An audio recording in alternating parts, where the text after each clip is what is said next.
Após a Revolução Russa de 1917, Lenin coloca em prática sua doutrina de expansão mundial do comunismo e, em 1920, estabelece as condições para a filiação ao Partido Comunista, entre elas a realização de amplas campanhas de agitação e propaganda nas organizações militares, principalmente no Exército.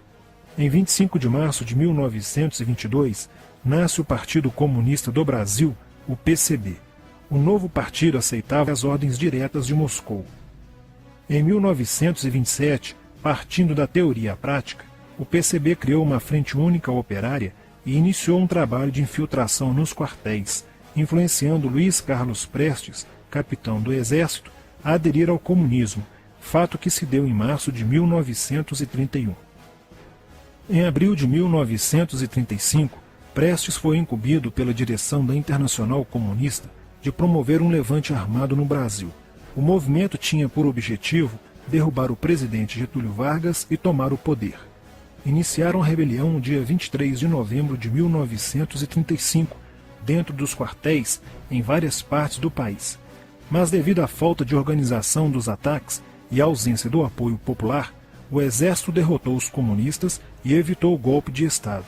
Em seguida, Prestes é preso e perde a patente de capitão. Após o final da Segunda Guerra Mundial, o PCB reinicia a agitação das massas populares e tenta desestabilizar o governo Dutra através de uma política conspirativa. Muitos intelectuais se declaravam marxistas. Assim, a conjuntura era altamente favorável ao comunismo, o que provocou sua expansão dramática até o final da década de 50, com a vitória da Revolução Cubana. Isso fez o PCB defender com mais intensidade a luta armada como a única solução viável e progressista dos problemas brasileiros.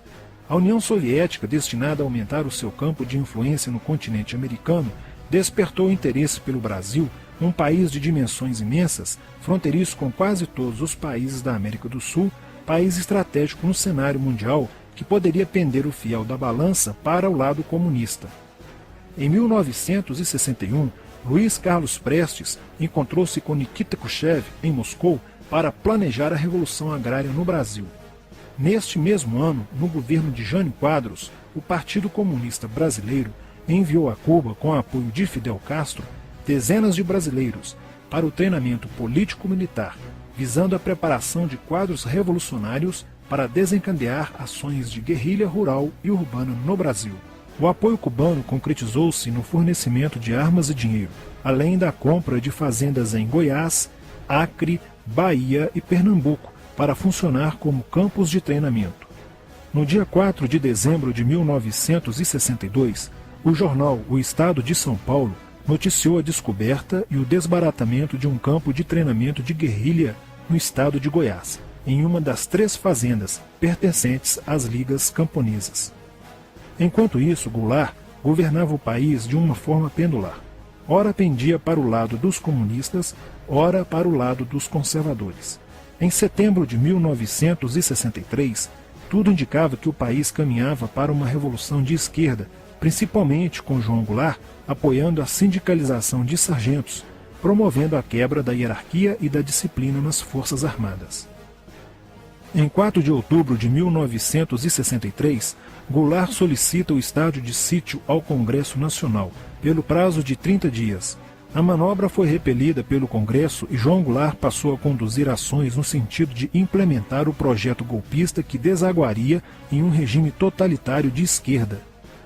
Insuflado e orientado por seu cunhado Leonel Brizola, pregava a necessidade de reformas de base e a implantação de uma república sindicalista. Controlando o aparelho sindical, o governo promovia o grevismo, a anarquia e o caos. O país passou a viver dias de intranquilidade, estagnação econômica e inflação descontrolada. Em meio à crescente radicalização do ambiente político, Leonel Brizola era a liderança que unificou as esquerdas na frente de mobilização popular, criando o grupo dos 11 companheiros para tomar o poder pela luta armada. Segundo Brizola, o grupo dos 11 seria a vanguarda avançada do movimento revolucionário, a exemplo da Guarda Vermelha da Revolução Socialista de 1917 na União Soviética. João Goulart e o PCB mantinham entendimentos constantes. No dia 13 de março de 1964, um comício realizado na Praça Central do Brasil, no Rio de Janeiro, ficou conhecido como a Comissão das Reformas. Mais de 100 mil pessoas participaram, pedindo a legalização do PCB e a entrega de armas ao povo para a luta armada. No palanque estavam João Goulart, Miguel Arraes e Leonel Brizola. No dia 19 de março aconteceu a primeira Marcha da Família com Deus pela Liberdade, que reuniu 800 mil pessoas em oposição ao comício do dia 13, em demonstração do descontentamento de grande parte da população com os rumos que tomava a situação nacional, principalmente devido à impressionante demonstração de força, o tom radical dos discursos de Arraes e Brizola e a profusão de cartazes com a foice e o martelo. Luiz Carlos Prestes manifestou o desejo de que o Brasil fosse a primeira nação da América do Sul a seguir o exemplo de Cuba, se tornando uma nação comunista. Na véspera de 30 de março de 1964, João Goulart, ignorando o pedido de assessores e do seu líder na Câmara, Tancredo Neves, compareceu à sede do Automóvel Clube para uma homenagem da Associação dos Sargentos da Polícia Militar. No seu discurso, Goulart defendeu a mudança na Constituição para que pudesse concorrer às eleições presidenciais de 1965, desagradando a Carlos Lacerda, Magalhães Pinto e Juscelino Kubitschek, pré-candidatos à presidência da República. O golpe da esquerda já estava preparado para 1º de maio de 1964, caso o Congresso Nacional não aprovasse as mudanças. A imprensa brasileira, bem como importantes setores da Igreja Católica, do meio empresarial e a maior parte do Congresso Nacional, exigiam ações das Forças Armadas para conterem os comunistas no Brasil. Ao final de março, jornais como o Globo, Jornal do Brasil, Correio da Manhã e Diário de Notícias pregaram abertamente a deposição do presidente João Goulart.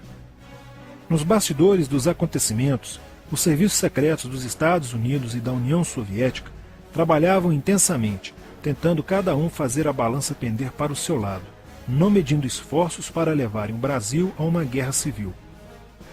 O general Olímpio Mourão Filho resolveu partir com suas tropas sediadas no estado de Minas Gerais para o Rio de Janeiro. O general Castelo Branco, ao saber disso, telefonou para Magalhães Pinto, governador de Minas Gerais, com o intuito de segurar o levante. O governador mineiro argumentou que, uma vez iniciada a revolução, seria um erro parar, pois alertaria as forças fiéis a Goulart, podendo agravar a situação. A falta de reação do governo Goulart e dos grupos que lhe davam apoio foi notável. Não se conseguiu articular uma reação armada por parte da esquerda.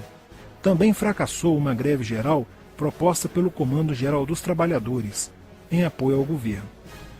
João Goulart, em busca de segurança, viajou no dia 1º de abril do Rio de Janeiro, onde se encontrava no momento da Revolução, para Brasília, e em seguida para Porto Alegre, onde Leonel Brizola tentava organizar a resistência. Mas João Goulart desistiu de um confronto militar com os revolucionários e seguiu para o exílio no Uruguai. No dia 2 de abril, o presidente da Câmara dos Deputados, Ranieri Mazzilli, assume provisoriamente a presidência da República, e mais de 1 milhão de pessoas lotaram as ruas e praças do país para comemorar a vitória. No dia 11 de abril de 1964, o Congresso Nacional se reuniu para eleger o novo presidente da República.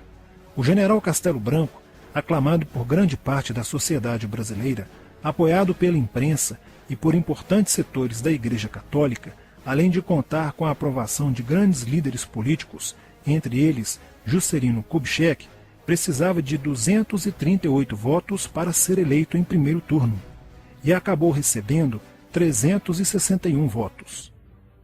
No dia 15 de abril, Castelo Branco assume a presidência da República, consolida a vitória sobre o movimento comunista e renova as esperanças do povo brasileiro de ter um país com dias melhores.